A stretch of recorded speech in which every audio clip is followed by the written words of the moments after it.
1893 में लोकमान्य तिलक ने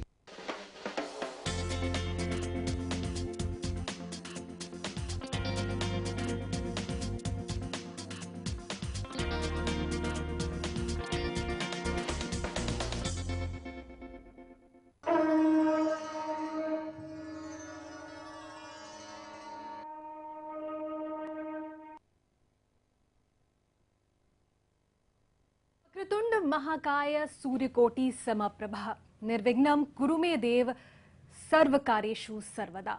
गणेश शब्द का अर्थ है गणाधीश, यानी सभी प्राणियों के राजा। श्री गणेश सर्वशक्तिमान हैं, परम ब्रह्म हैं। कहा जाता है कि कलयुग में उनकी पूजा का विशेष महत्व है।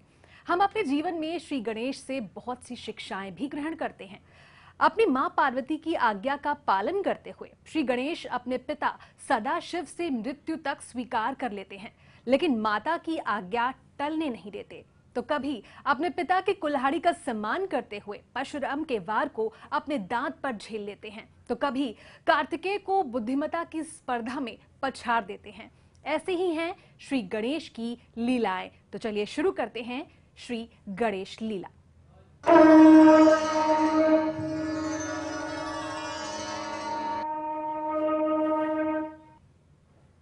जब आसुरी शक्तियों के हावी होने से जनजीवन नष्ट होने लगा, धरती पर हर ओर अनीति और अत्याचार का साम्राज्य बढ़ने लगा, अधर्म का बोलबाला हो गया, तब श्री गणेश अवतार के रूप में प्रकट हुए।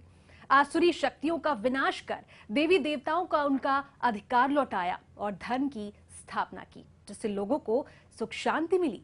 श्री गणेश को ब्रह्मा विष्णु महेश से सभी देवताओं में अग्रपूज्य होने का वरदान मिला, और यही वजह है कि आज भी हिंदू धर्म में किसी भी पूजा, साधना, तप या फिर किसी भी शुभ कार्य को करने से पहले श्री गणेश की स्तुति की जाती है। शंकर पार्वती पुत्र के रूप में श्री गणेश बाल गणेश हैं, तो भक्तों के विघ्नहर्ता के रूप में श्री गणेश के रूप अनेक हैं।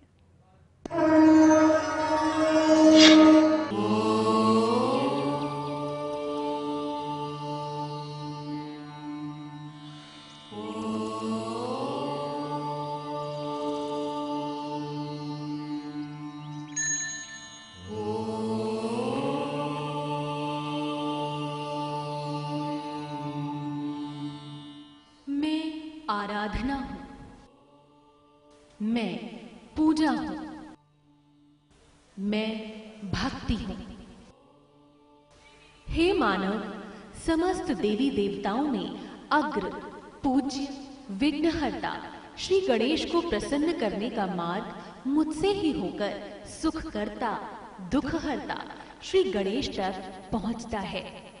अग्र पूज्य श्री गणेश की स्तुति तुम मेरे ही जरिए करते हो। मैं आराधना हूं, मैं पूजा हूं, मैं भक्ति हूं।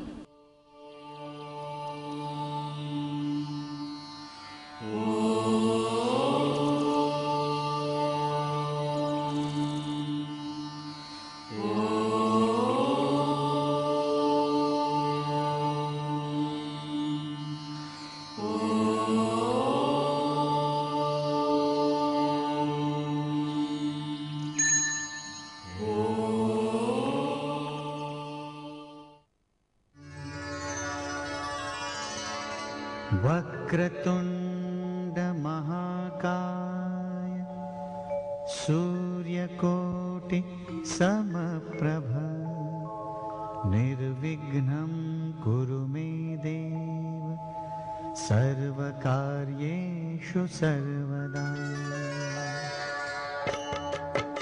ओम गणपतये। मनुष्य जीवन का परम लक्ष्य देवत्व की प्राप्ति है और असुर भाव इसका प्रमुख विघ्न है। लेकिन श्री गणेश विघ्नेश्वर हैं। उनकी कृपा दृष्टि मात्र से विघ्नों का पर्वत क्षण में ही स्वाहा हो जाता है। यही कारण है कि अनादिकाल से हिंदू धर्म साधना, उपासना, जप, तप, पूजा पाठ और किसी मंगल कार्य को शुरू करने से पहले विघ्नेश्वर श्री गणेश की स्तुति करता है। आदो पूज्य विनायक। पवित्र ग्रंथ के इस श्लोक के अनुसार श्री गणेश की पूजा सर्वत्र प्रचलित है।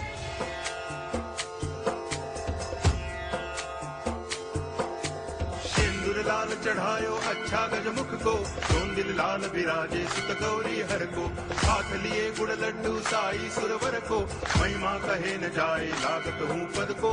जय देव जय देव जय जय जी गणराज विद्या सुखदाता, धन्य तुम्हारो दर्शन मेरा मन रमता।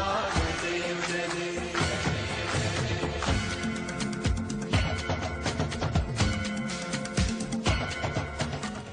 श्री गणेश की महिमा अपरंपार है।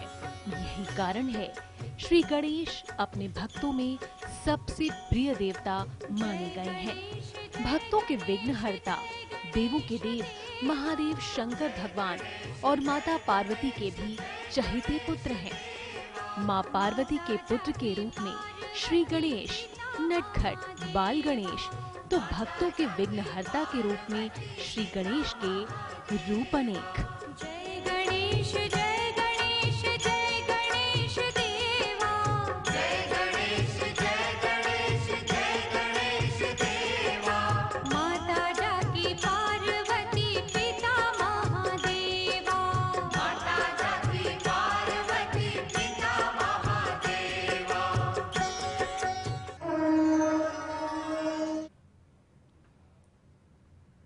भक्तों के विघ्नहर्ता श्री गणेश के अवतरण की कहानी भी काफी रोचक है। मां पार्वती ने अपने मैल का एक पुतला बनाकर उसे द्वारपाल बना दिया और किसी को भी अंदर आने की इजाजत देने से मना कर दिया।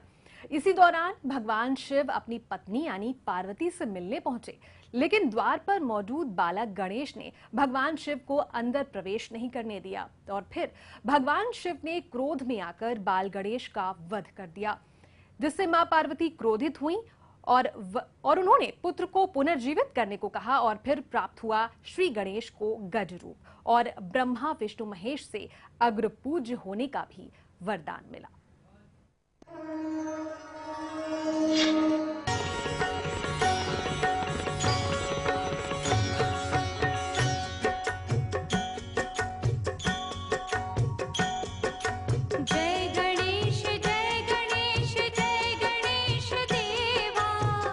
पुराण में भाद्रपद मास के कृष्ण पक्ष की चतुर्थी को मंगल मूर्ति गणेश के प्रकट होने की तिथि बताई गई है, जबकि गणेश पुराण के अनुसार ये गणेश का अवतार भाद्रपद शुक्ल चतुर्थी को हुआ था। गणेश चतुर्थी हिंदुओं का एक त्योहार है जो भाद्रपद शुक्ल चतुर्थी के दिन मनाया जाता है। श्री गणेश जी विघ्न विनाशक हैं। वो देवताओं में सर्वोपरि स्थान रखते हैं। भाद्रपद शुक्ल चतुर्थी को गणेश जी का जन्म हुआ था। भगवान गणेश बुद्धि के देवता हैं। गणेश जी का वाहन चूहा है। रिद्धि और सिद्धि गणेश जी की दो पत्नियां हैं और इनका सर्वप्रिय भोग लड्डू है। गणेश चतुर्थी के बारे में बहुत सी कथाएं प्रचलित हैं। शिव पुराण के मुताबिक माता पार्वती ने स्नान करने से पहले अपने मैल से एक बालक को उत्पन्न कर उसे अपना द्वारपाल बना दिया। शिव जी ने जब प्रवेश करना चाहा तब बालक ने उन्हें रोक दिया। इस पर शिव गणों ने बालक से भयंकर युद्ध किया, लेकिन संग्राम में उसे कोई हरा नहीं सका और अंत में भगवान शंकर ने क्रोधित होकर अपने त्रिशूल से उस बालक का सिर काट दिया। इसकी दुष्टता क्षमा के योग्य नहीं है। आज ये हमारे हाथों दंडित होकर ही रहेगा। वाचाल बालक!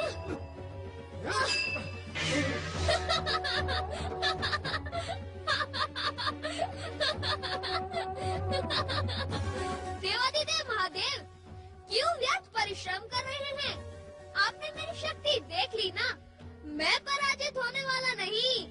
वैसे भी मुझ जैसे बालक से युद्ध करके आपको अभ्यास के अतिरिक्त कुछ नहीं मिलेगा। जाएं, लौट जाएं और माता के लौटने की प्रतीक्षा करें। वाचाल बालक! देवाधिदेव, अपना ये प्रलयंकारी रौद्र रूप शांत करें। इस अबोध बालक को क्षमा कर दे महादेव। माता पार्वती द्वारा प्रकट ये बालक आप ही का पुत्र है। इसे क्षमा कर दे शिव शंकर। यदि ये हमारा पुत्र भी है तब भी इसके अपराधों को दंडित करना हमारा परम कर्तव्य है। पुत्र के मोह में वशीभूत होकर हम इसके अपराधों को क्षमा नहीं कर सकते। आप दोनों हट जाएं हमारे मार्ग से। अपने दुस्साहस की क्षमा याचना कर लो बालक, अन्यथा शिव क्रोध से इस संसार में तुम्हारी कोई भी रक्षा नहीं कर सकेगा। मुझे रक्षा की नहीं, अपने कर्तव्य पालन की चिंता है। मेरी माता की आज्ञा को पूर्ण करना मेरा परम कर्तव्य है। हट जाएं आप मेरे मार्ग से। नहीं बालक नहीं, मैं तुम्हें युद्ध नहीं करने दूंगा। वाचाल बालक! जय माता की।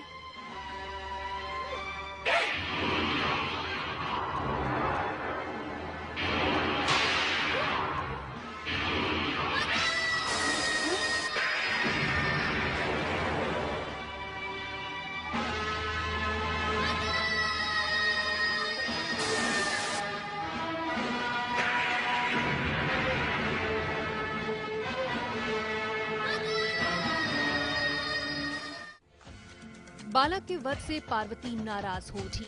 उन्होंने प्रलय करने की ठान ली। भयभीत देवताओं ने देवर्षि नारद की सलाह पर जगदम्बा की स्तुति करके उन्हें शांत किया। मैं सब कुछ भस्म कर दूंगी। सारा संसार मेरे संकेत मात्र पर स्वाहा हो जाएगा। उत्तर दे,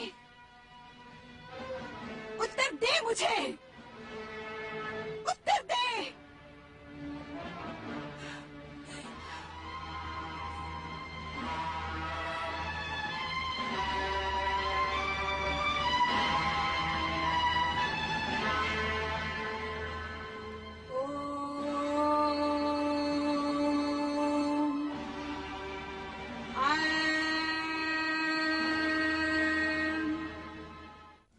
शिव जी के निर्देश पर विष्णु जी उत्तर दिशा में सबसे पहले मिले जीव का सिर काट कर ले आए और वो जीव था हाथी। हाथी के उस मस्तक को बालक के धड़ पर रखकर बालक को फिर से जीवित कर दिया। माता पार्वती ने उसे अपने गले से लगा लिया और देवताओं में अग्रणी होने का आशीर्वाद भी दिया। ब्रह्मा, विष्णु, महेश सबने श्री गणेश को प्रथम पूज्य होने का आशीर्वाद दिया। जय माता की। प्रणाम माता। माता, आपकी जन्म जन्मांतरों और युग युगांतरों की इच्छा पूर्ण हुई। श्री महागणेश का वचन भी पूर्ण हुआ। अब मैं अनंत काल तक इसी स्वरूप में आपके प्रिय पुत्र के रूप में श्री महागणेश का प्रतीक बनकर आपकी इच्छा अनुसार मंगल कार्य करता रहूंगा। मेरा पुत्र गणेश, मेरा पुत्र, मेरा पुत्र। गजानन श्री गणेश की, गजमुख श्री गणेश की, गजानन गौरीपुत्र गणेश की, गजानन गौरीपुत्र गणेश की, गजानन श्री गणेश की, गजानन श्री गणेश की, गजानन श्री गणेश की, देवादिदेव महादेव की, देवादिदेव महादेव की, माता पार्वती की, गौरीपुत्र गजानन श्री गणेश की, गौरीपुत्र गजानन श्री गणेश की। भगवान शंकर ने बालक से कहा, विघ्ननाश करने में तेरा नाम सबसे ऊपर होगा।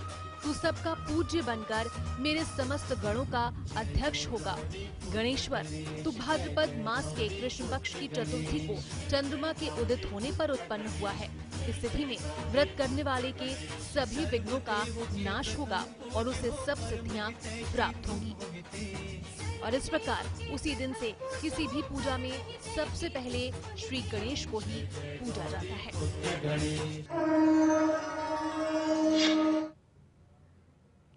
श्री गणेश की लीलाएं अपरंपार हैं। श्री गणेश सभी देवी देवताओं में अग्र पूज्य हैं। उनकी बुद्धिमत्ता का भी कोई जवाब नहीं और यही वजह है कि श्री गणेश को सुख समृद्धि के साथ बुद्धि का भी देवता माना गया। एक बार श्री गणेश और उनके भाई कार्तिकेय में ज्यादा बुद्धिमान कौन है, ये बहस छिड़ गई। बस फिर क्या था, दोनों भाई इसका निर्णय करने भगवान शिव और मां पार्वती के पास जा पहुंचे। शिव और पार्वती ने स्पर्धा रखी कि जो पहले ब्रह्मांड के 3 चक्कर लगाकर आएगा वही सबसे बुद्धिमान होगा। कार्तिकेय तो निकल गए अपनी सवारी मोर पर ब्रह्मांड के चक्कर लगाने, लेकिन भगवान गणेश ने मां पार्वती और पिता शिव की परिक्रमा कर बुद्धिमत्ता का परिचय दिया।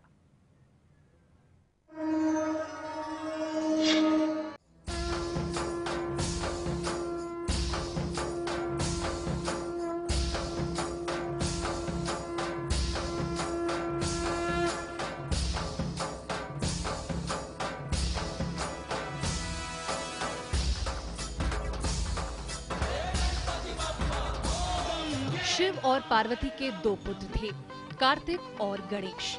दोनों ही अपने गुणों में निपुण और एक से बढ़कर एक। एक दिन दोनों भाइयों में इस बात की बहस हो गई कि बड़ा कौन, बुद्धिमान कौन। अपनी बुद्धि और पराक्रम से दोनों एक दूसरे के तर्क और ताकत को काटते जा रहे थे। देवों ने ये देखा तो उन्हें लगा कि इस झगड़े का तो कोई अंत नहीं। उन्होंने दोनों भाइयों से अनुरोध किया कि वो अपने माता पिता यानी शिव और पार्वती जी के पास आएं। जब शिव जी और पार्वती जी ने इस दुविधा को सुना कि कार्तिक और गणेश जी में बड़ा कौन है, तो वो पहले मुस्कुराए और फिर दोनों भाइयों के बीच में एक प्रतियोगिता रख दी। उन्होंने कहा कि जो इस ब्रह्मांड का 3 चक्कर लगाकर सबसे पहले वापस आएगा वही दोनों में से बड़ा होगा, ज्यादा बुद्धिमान होगा।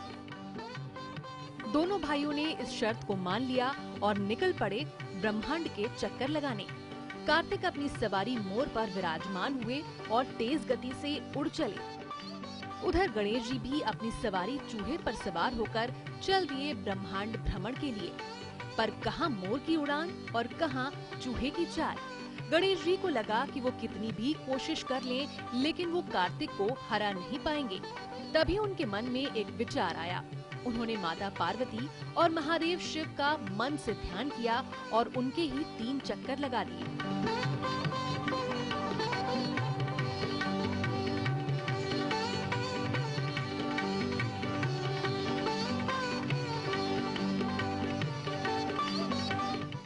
जब माता पिता ने इसका अर्थ पूछा तो उन्होंने कहा कि सारा ब्रह्मांड तो महादेव शिव और माता पार्वती में ही समाया हुआ है। अगर सच्चे मन से ध्यान करके उनका ही चक्कर लगा लिया जाए तो वो पूरे ब्रह्मांड के चक्कर के बराबर है। वेद शास्त्र में माता को पृथ्वी और पिता को आकाश माना गया है कि नहीं पिताजी?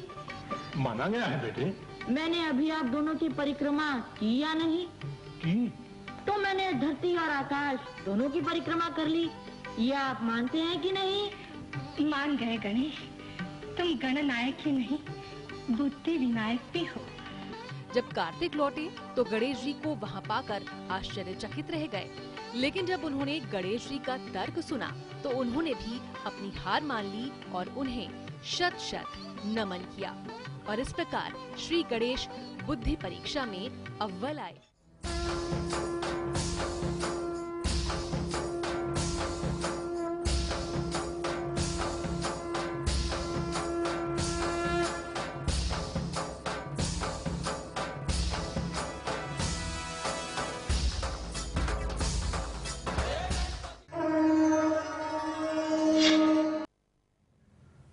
श्री गणेश की लीलाओं में कई कथाएं प्रचलित हैं और उन्हीं में से एक है श्री गणेश का एक दंतीय रूप की कथा।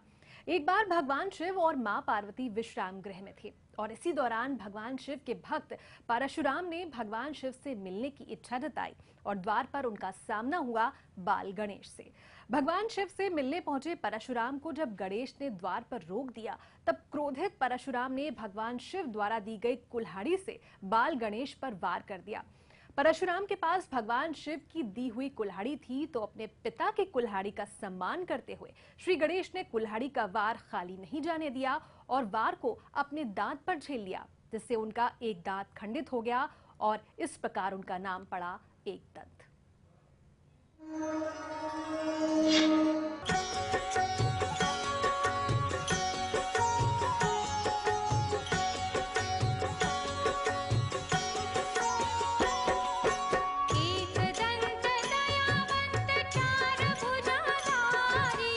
भारतीय हिंदू परंपरा के अनुसार गणेश जी को 5 देवताओं के बीच सबसे अहम स्थान दिया गया है। भगवान गणेश को सभी देवताओं में सबसे पहले पूजने का वरदान मिला है।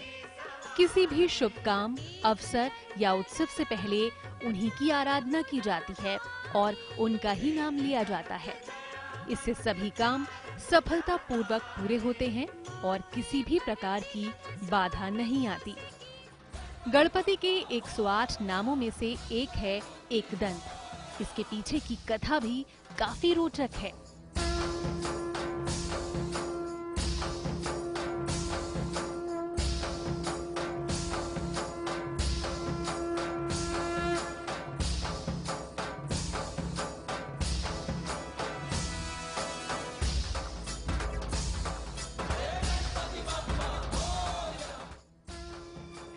एक बार जब महादेव सो रहे थे, उसी दौरान परशुराम वहां आए। गणपति अपने पिता की नींद को खराब नहीं करना चाहते थे और इसीलिए उन्होंने परशुराम को अंदर जाने से मना कर दिया। हमें अपने आराध्य भगवान शिव के दर्शन करने हैं। विचित्र प्राणी मैं हूँ अथवा तुम? क्या तुम्हें इतना भी विवेक नहीं कि यह समझ सको कि इस परम पावन कैलाश की शांति को भंग करना भयंकर अपराध है। जिस पर भगवान परशुराम बेहद नाराज हो गए।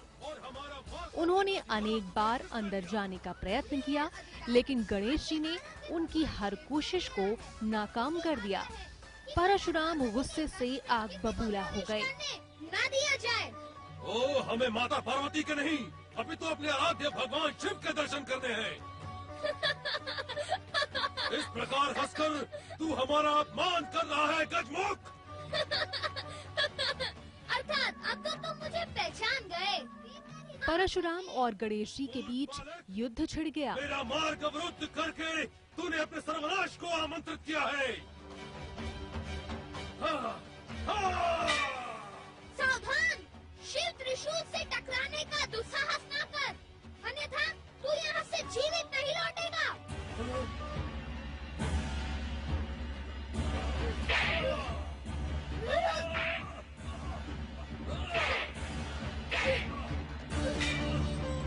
युद्ध के दौरान परशुराम ने गणपति पर अपनी कुल्हाड़ी फेंककर हमला कर दिया।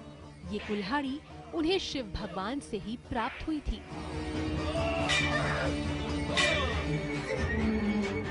और तभी गणपति अपने पिता की कुल्हाड़ी को पहचान गए और उसका अपमान ना करना ही जरूरी समझा। गणपति ने विरोध किए बिना अपने सिर को झुकाकर कुल्हाड़ी के प्रभाव को अपने दांत पर ले लिया।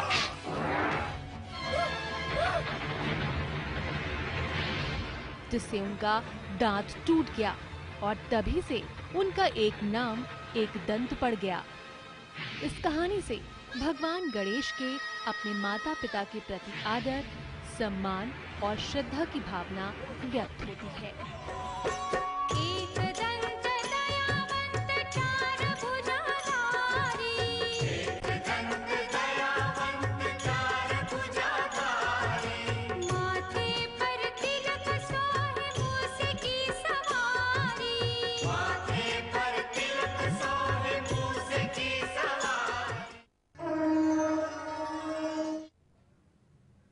यूं तो श्री गणेश की लीलाओं को चंद पलों में समेटना नामुमकिन है, फिर भी इस कार्यक्रम के जरिए हमने एक कोशिश की कि आपको श्री गणेश की कुछ लीलाओं से रूबरू कराया जाए। कहते हैं कि श्री विघ्नहर्ता श्री गणेश का नाम लेने से विघ्नों का पर्वत क्षण में नष्ट हो जाता है। इसलिए चलते चलते आपको छोड़ जाते हैं श्री गणेश के 108 नामों के साथ। जय श्री गणेश।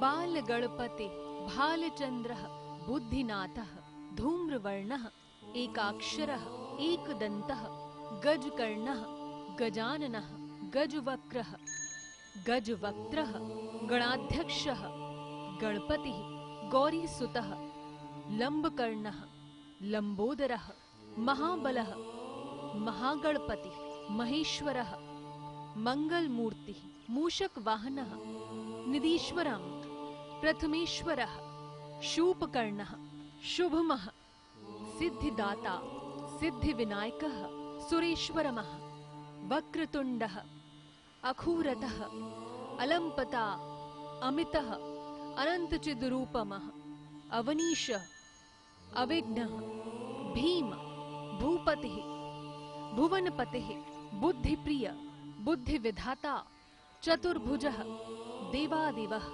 देवांतकनाशकारी देवव्रतः देवेन्द्राशिकः धार्मिकः दूर्जाः वैमातुरः एकदंत्रष्टः ईशानपुत्रः गदाधरः गणाध्यक्षिणः गुणिनः हरिद्रः हेरम्बः कपिलः कवीशः कीर्तिः कृपाकरः कृष्टपिङ्गाशः क्षेमंकरी क्षिप्रः मनोमयः मृत्युंजयः मूढ़ाकरं मुक्तिदायी नादप्रतिष्ठितः नमस्थेतु नंदनः सिद्धान्तः पीताम्बरः प्रमोदः पुरुषः रक्तः रुद्रप्रियः सर्वदेवात्मनः सर्वसिद्धान्तः सर्वात्मनः ओंकारः शशिवर्णमः शुभगुणकाननः श्वेता सिद्धिप्रिय स्कंदपूर्वजः सुमुखः स्वरूपः तरुणः उद्दंडः उमापुत्रः वरगणपतिः वरप्रदः वरद विनायकः वीरगणपतिः विद्यावारिधिः विघ्नहरः विघ्नहर्ता विघ्नविनाशनः विघ्नराजेन्द्रः विघ्नविनाशाय विघ्नेश्वरः विकटः विनायकः विश्वमुखः विश्वराजा यज्ञकाय यशस्करः यशस्वनः